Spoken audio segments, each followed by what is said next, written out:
সাদা শরীরে কালো ছোপ, লম্বায় ১১ ফুট আর উচ্চতায় ৬ ফুট। বিশাল দেহের এই পশুর চলন-বলন আর খাওয়া দাওয়ায় রয়েছে এক রাজকীয় ভাব। বাসি কিংবা নিচু মানের খাবার সে মুখেও তোলে না, আর তাই তো আদর করে তার নাম রাখা হয়েছে জমিদার।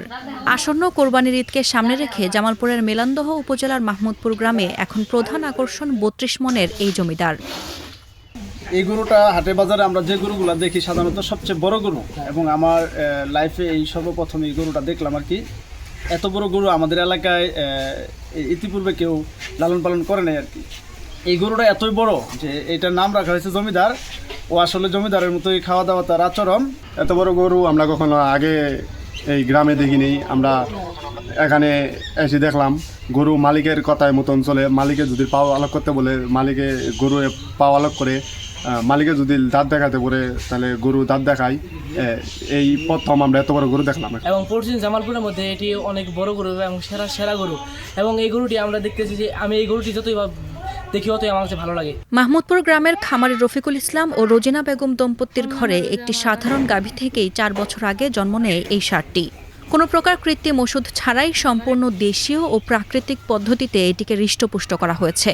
তবে তার এই জমিদারি নামের পেছনে রয়েছে বিশেষ খাদ্যাভ্যাস।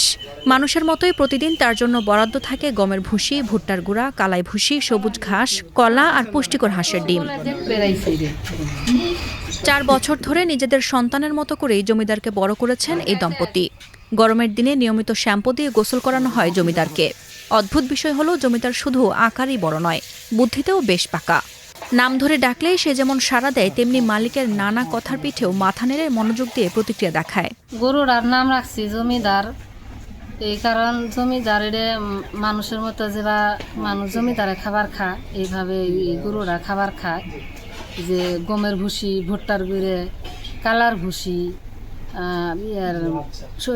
ভিমেরি কলা, হাঁসের ডিম, এইগুলা খাই দিই। তার নাম রাখছি জমিদার। সে ডাকলে সাড়া দেয়, ডাক শুনে। রফিকুল রোজিনা দম্পতির কাছে জমিদার শুধু একটি কোরবানির পশু নয়, পরিবারের সদস্যদের মতোই। ৪ বছরের শ্রম, মায়া আর ভালোবাসায় বড় হয় এই ষাঁড়টিকে ঘিরে এখন পুরো এলাকায় উৎসবের আমেজ। তাদের আশা, হাটে জমিদারের সঠিক মূল্য মিলবে আর ভালোবাসা নিয়ে বিদায় দিতে পারবেন সবার প্রিয় এই রাজকীয় ষাঁড়কে।